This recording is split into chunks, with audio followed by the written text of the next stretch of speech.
Tēnā koutou katoa. Nau mai tau mai rā I runga I te reo karanga o te reo o te uru, e tangi uki ana I o tātou mate o te wā ki rātou katoa kumene atu ki te pō, ko rātou ki rātou, ko tātou ki tātou, tēnā tātou katoa. Nau mai uki mai ki tēnei wāhanga o te kupu o te uru, e rere kauana ngā mihi, I konei ki koutou, ko Alana Broughton, e whakatere ana I tēnei waka I a tātou, e aro ake ana ki ngā pūrongo kuu ake I te wiki nei. Tēnā ka tīmata mai ki tēnei pūrongo tuatai. Ko te kaupapa e waka kotai ana I a tātou tamariki, nō roto mai o Ngāti Maru, arā ko Camp Maru. Kei a Phoenix Manly Green, ngā whakamārama.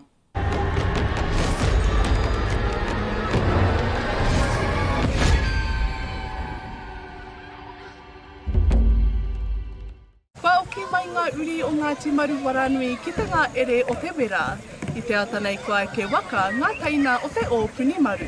E wā pārekareka te ōpuni nei.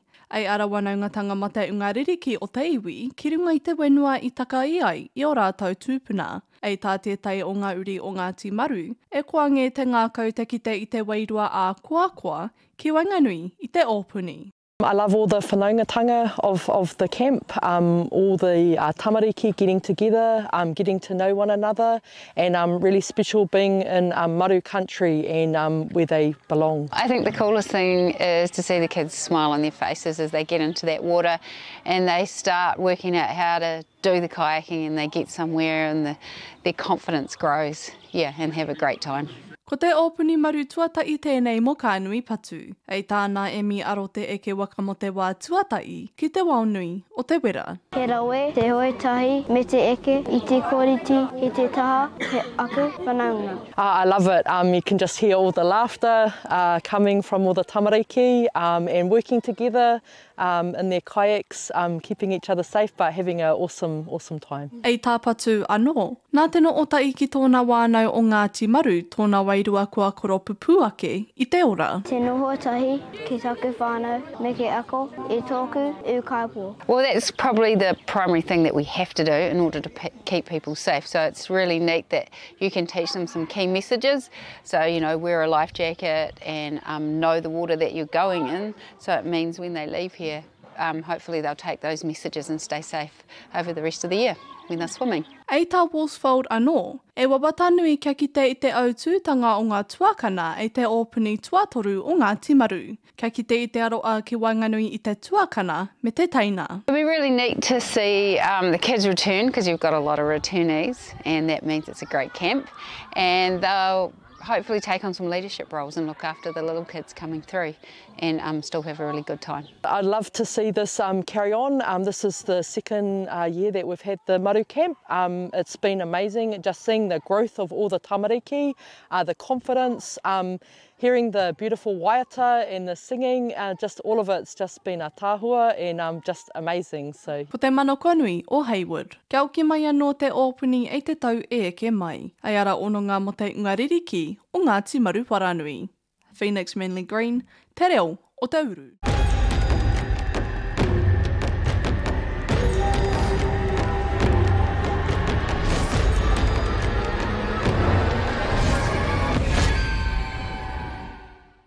Kei te mihi atu e Phoenix, tēnā koe ngā kōrero mō Camp Maru. Me te rawe oki o te kite atu I a tātou tamariki, ai mene ana ko te mōio oki, ko ngā mene o te unga ririki, ko te mene oki o ngā mātua, o ngā tau ike ngā kuia, ai kite atu ana I a rātou, e mai ana I ngā mai, e pārekareka ana ki te unga tamariki o te anora, ko te oki mai ki o rātou anō wenua, ko te pā atu I tērā whenua me te mōio ko au tēnei, te whenua e takoto nei, ko te kite atu I a rātou anō. Me te whaiwhea ako, kia pakeke ake rātou, ka uki ngā maara ki tēnei wā, ka koa te ngākau ka mōio oki ki te wā e tikana te tū o te tangata. Hoi anō, koe nā ngā kōrero mō Camp Maru, ai tēnei wā ka uri te aro ki te kaupapa o Rātana, arā ki te rua te kaumarima, anei ngā kōrero.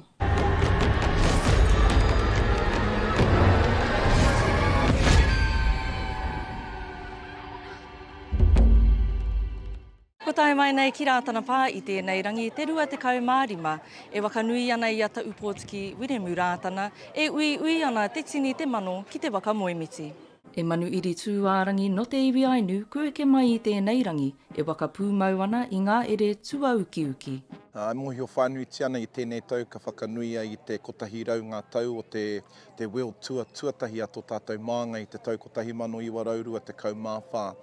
I runga i tērā haerere ngā ana tai atu ia ki roto o Hapanihi. O tira ki wāhanga nui i te iwi o Ainu. E tō rātou nei kāinga o Kōrero. Mi reira tūtaki ia i te pihopa Juji Nākata. I roto i ngā whakawhiti ngā kōrero ki wāinga, te pihopa Juji rāwatai ko te māngai. E tautete hi māramatanga ki wāinga nui a rāua. I a rāua e kōrero ana mō rātou ake iwi, ngā āhuatanga, ngā taimahatanga. Ki te ai rāua e āhua o rite ana, ngā nonoketanga. Te whawhai mo te mana motu hake, te tino rangatiratanga. Haere ngā tau ki te tau ko tahi mano iwa rau, rua te kaumā waru, tai mai ko te pihopa ki kone, ki te pāo ngāriki nei.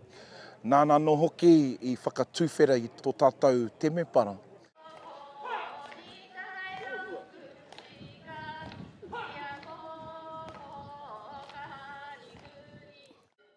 Me aru ia e tātou te reo ka mātu aranguna i te ātea i te ringi oki o te pere. Tōku nei ingoa, tōku nei reo, ko te whātua o te katoa. E mawana tētahi ingoa mai te hoa rangatira tō tātene papa, Tahu Pōtiki Wiremu Rātana, uru manao. We travel roughly 16.5 hours to get here, and my job today is on the drum. And we're just here to celebrate the founder's birthday. For nearly 30 odd years I've been a part of the reo, and it's only in the last, 15 years that I've come back full force. We're currently running music classes up in Te Hapua. We have a group of young tamariki, tamariki, about 30-40 odd, that are learning the craft of music as well.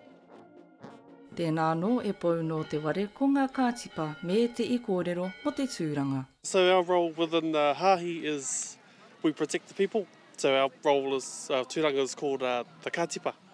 So back in 1926, the papa, would go down to the Ben Nevis down in Turakina, and the Pākehā police would pick him up and bring him home. So that's when he got his own kātipa to bring him home when he was finished, so that the Pākehā police didn't have to. So yeah, we basically uphold the law within the morihu, and just make sure everything goes well.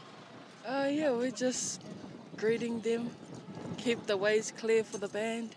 I've been a kātipa for 2 years. We decided that we'll jump on board because we know that our tūranga is starting to drop in numbers. So we decided to jump on board and boost the numbers up again. So we've recruited a few more over the last few years. So that's a big promise for us. Nā te piri o ngā tini ringaringa I āpai ake ngā wakamoemiti a te Anei. Alana Broughton, te reo o Te Uru.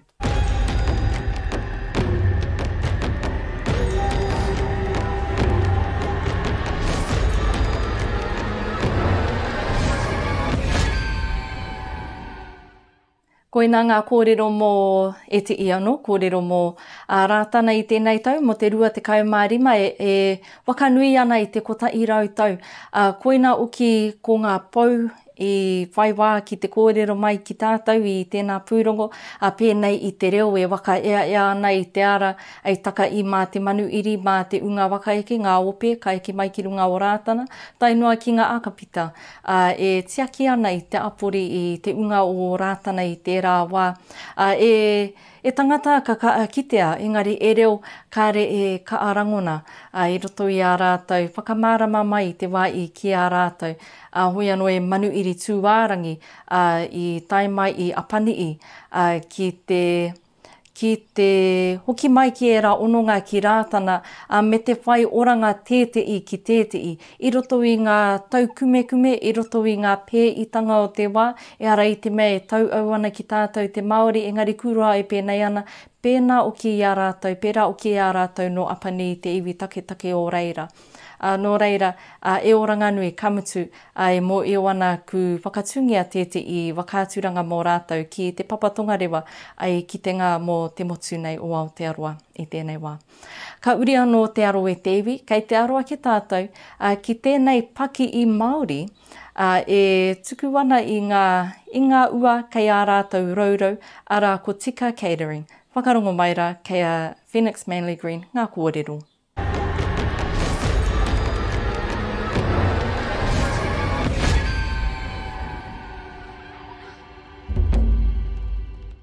E waka eke ngā no Ngāti Manu ia kai no ngā rua i nei iwi, ko ia kukiri up te kai waianga o te pāki i kai o Tika Catering ki te po'o o te Āwera. I wakapā taritari te ao ia up i tōna tipuranga mai, engari nā tōna aro a mo te ao manaki tangata, tōna wairua tauri kura kia wakatu wera i tōna ake pāki i kai. I'm Kitty Erb. I am the owner and operator of Tika Catering Limited. We have 3 kind of businesses inside our one entity. So we look after school lunches program here in Te Wera. We have a cafe on Glover Road, and just recently we've moved in to a restaurant in the middle of Te Wera, which we opened at the beginning of December. It's always been a little dream of mine ever since I was young. I left school at a young age, 14, fell straight into the hospitality industry as a kitchen hand, then moved out the front and worked in front of house. And I was given the opportunity to work at Te Korowai or Ngāruhi Hene Trust as an administrator. Whilst working in the tari, I had formed quite a neat friendship with Campbell over at Caffeinate. And on my breaks I would sneak over there and grab my coffees and would have the odd chat. And then one day I just flagged the idea to him if he would be open for me to come in by him and I would provide food and we would sell it side by side with his coffee. And he agreed. So there was my little window of opportunity to go off and start something new. So I ran with it. Ei tā ub anō, nā ngā wakaokoranga o tōna kuia ki te anga kai, tōna ngā kauibita I mana ua ake mo te wāngai kai ki te āpori. I feel like I'm the luckiest mokopuna because I got to spend so much time with her. And she had this amazing ability to just make beautiful kai for big groups of people with what we had. In her manaaki, I learnt that from my nan and my mum. So there's the inspiration there. And you know, she would stay with us a lot. Mum would work. She was really old school. Dad must have dinner when he gets home from work. So it was a bit of a routine. So I was always helping my nan cook tea and planning what we were going to have and things like that. And it was just, I was always drawn to that. Yeah, and it's because of her. Kua wakato ngā mātāpono o tēnei Pāki'i ki roto I tōna ingoa, ko tika, kia tika te wakarite I ngā ua, kia tika te mai eihoranga mo te Pāki'i. It's in the name, tika. I thought about the words tika and pono. For me, wanting to have that freedom of being creative and allowing myself to be true to who I was. These are the values that are really set inside tika. So it's about being true to who we are, celebrating who we are, and everything that we do it right. Ko ub te ringa wera ki ngā kaupapa ā-iwi ki te taitonga o Taranaki, ei tāna e o Norenui, te mai ngātahi ki te taa o ngā iwi. An absolute honour and privilege. I'm grateful and thankful that I have received the support that I have, and that iwi Māori want me to support them in catering, especially when I'm asked to go to marae and the learnings that I gain and the experiences that I gain, and having the opportunity to be around our people, I feel like I'm living my best life. I feel so lucky. E wairua pārekareka mo te wakai o te aukai ngā marunga i te marae, kia kuu atu a me ōna ringa raupa ki te ware orongo. Ei tāna e mari nganui e nei kaupapa Māori, kia ana ōtai me ngā uri o Taranaki. Phoenix Manly Green, te reo o Te Uru.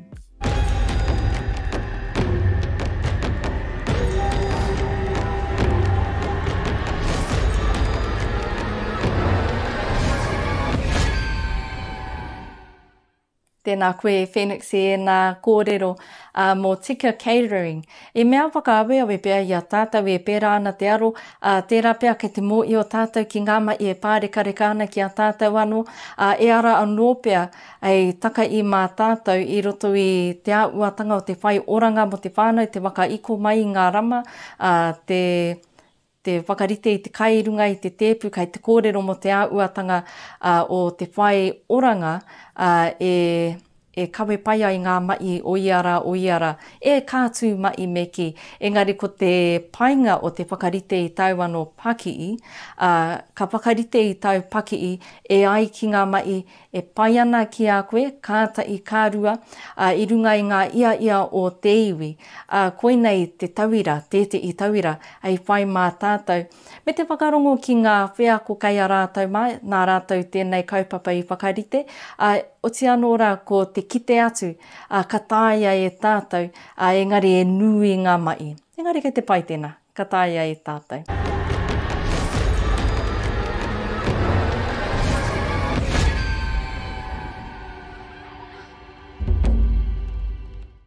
Ko ia te i o ngā pau kuia o te awa tupua. Ko nani piki waritini. Ko huri aia ki tōna 90 tau i runga i te mata o te wenua. E wakanui ti ana aia e tōna wānau, ana mokopuna, tai atu ki ōna oa, i waiwai ki te aramai ki te kaupapa nui o te rānei. E te piki kura o te awa nui aru. O koe rātaringa aki aki. Kia mātau, o taku reanga. Kia u ki te kaupapa kaue ai e koutou. Tēnō hari ko au. Ki te whānau, ki te iwi o te motu nei, o aonga nei, ko hara mai ki te teitoko tōku māma. I te āua reka i tai katoa te iwi, ona whanaunga katoa outa ki tai, ngā pāake o tēnā hapu o tēnā apu, e tau nei ki te tautoko i tō mātou wānau, ki te wakanui ake tēnei rā o kahire i rā mōna. I think she might be a little bit overwhelmed, knowing Nan. She likes to put her head down a little bit, so we had a little running joke amongst all us cousins, saying, walk past him, smile Nan, smile Nan. But no, I think she should be humbled really by the iwi and all the love that she's been shared today. She's not really the type of person to for the celebration, but she deserves it, yeah. Kua kuia te kuikui o tōna wānau, te āua nei, nā tōna wai pānga ki ngā wānau uua e aro aina aia e te tini me te mano. Koe o te awa, ko tātou o te awa. So she's not my kui, she's our kui. And that's something that we had to come to understand. Yes, we've had to share on Nan forever, and even today we had to share Nan. There were times when in the planning we were trying to make it small and intimate, but we knew that that was definitely not a possibility for our Nan. Yeah, she's a person of the people, absolutely. Yeah. Yes, that is so true. She's not just our kuia, but she's also the kuia of Whanganui. E mā rake ana te kite e kaupapa nui tēnei, e ki ana te kōrero, ka pai ki muri, ka pai ki mua. We're a big family. It was a huge undertaking to make the decision to do it ourselves. It would have been easier probably to get someone else to do it, but in honour of our kuia, we thought no, especially us, the younger generation or the generation down from her children, we said no, let's just band together. Now that I'm having my own wānau or building my own wānau, I'm able to, you know, show them how to host the multitudes as we do. And yeah, it's all about whānau. Yeah. E mihi ana rā te ngākau ki a koe, Nani Piki, mai o Tamariki, mokopuna o ki. I love you, Nan, from your little rat bag. Tēnei te tuku mihi atu ki a koe, Nan. Nau I kaha manaaki I a tātou tō whānui. Thank you, Nan, for teaching us the ways. Yeah, you're something else. Can't even describe the teachings that you have given to all of us. I think we've all sort of picked up little snippets of how you do life, and yeah, you've built an amazing whānau. Yeah. Nani Piki Waretini, iwa te koutou te paake, e aro aina ana, e te tini me te mano, iriwere rerikura te reo o Te Uru.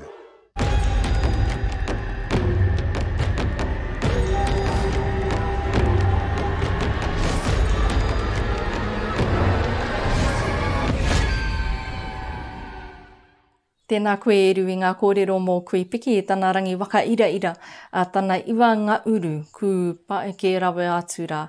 Hoi anō, koina te āhuatanga o te tangata mana nui ka kite atu I te tini I te mano ka ui atu ki te tuku I ngā mihi, ki te wāriki I ngā maara ki runga I aia, e mea tangi I ngā mata kāre kita I nāianei. Engari ka kite tonu I a rātou a koe mātou e ke mā I te unga ora o nāianei rangi.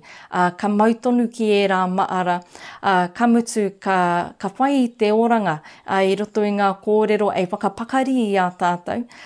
Ki mōio o ki ai te kuia nei, anei tēnei unga e āta whakarongo ana ki ngā kōrero, e āta mā takitaki ana I ngā pāeke o nāianei rangi, kia whai ka anō tātou, kia kawe tonu I ngā kaupapa nā rātou anō, nāna anō, I whakarite mai ai kawe ngā mā tātou. Koina pia tētei o ngā take nui rawa atu, ngā taonga, ngā kura, hei kapo ake mai I te kuia nei. Hoi anō, ko ngā mihi nui ki aia, o te anō rātana wānau me te whānui o whanganui I tēnei wā. A tēnā anō I te iwi, I tēnei wā karua ki tātou, ki tēnei kaupapa, e āngai nui ana ki te mai māra, arā ko te kitenga o ina tāna ingoa, kei Phoenix Manly Green, ngā kōrero.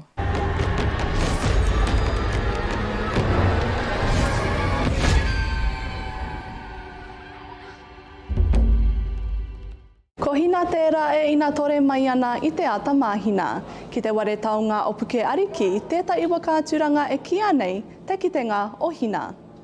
Ku umai ki te ao o hina, ka kite I ona mata o te marama, me ngā toutou ona mo te wakatipu ua I te wenua me te au ake kai. It was co-created between myself, Kaharangi Bailey and Renata Mason, and we wanted to share knowledge around the maramataka and the marakai, specifically for our visitors that have not been exposed to the maramataka before, so that they could recognise that this was a tupuna Māori system that is still being recognised and the resurgence of it for today.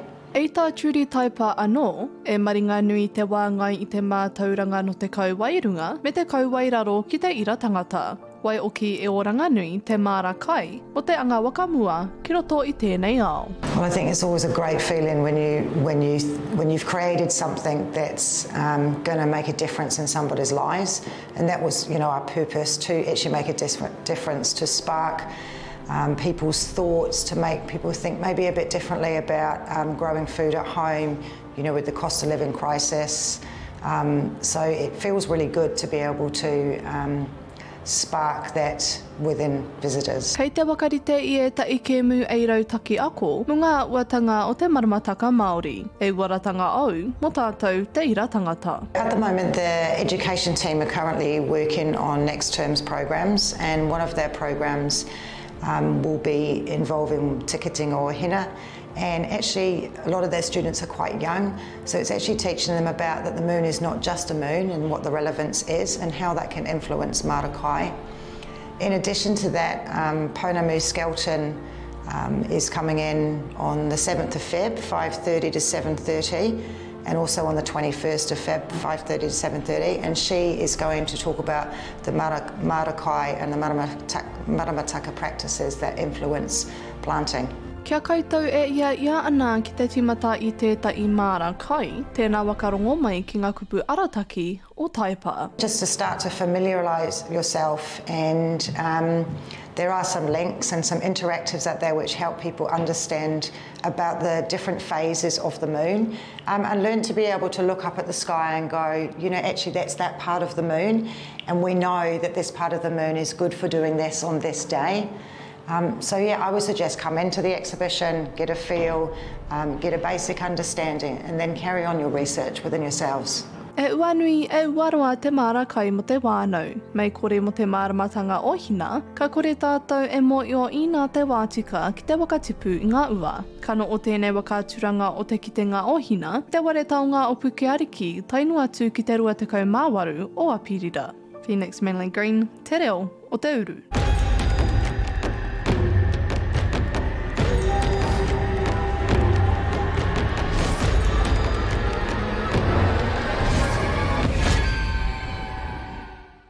Tēnā koe Phoenix I ngā wakamārama mō te kitenga o ina, ai aronui ana ki te mai māra.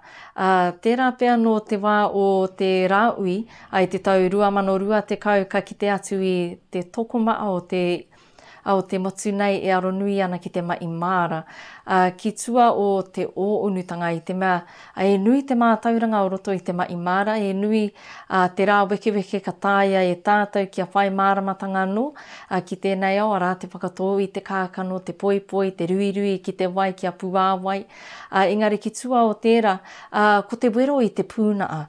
Tēnei pūnaa e tuku ana I a tātou kia utu I te kai o iara, ngā utu o iara o iara, nō reira e nui anō ngā ua ka puta mai I tēnei mai māra, engari ko te mea nui pēr ko te whakahoki I te tangata ei pononga ki te taio, ei whakarongo ki ana toʻu.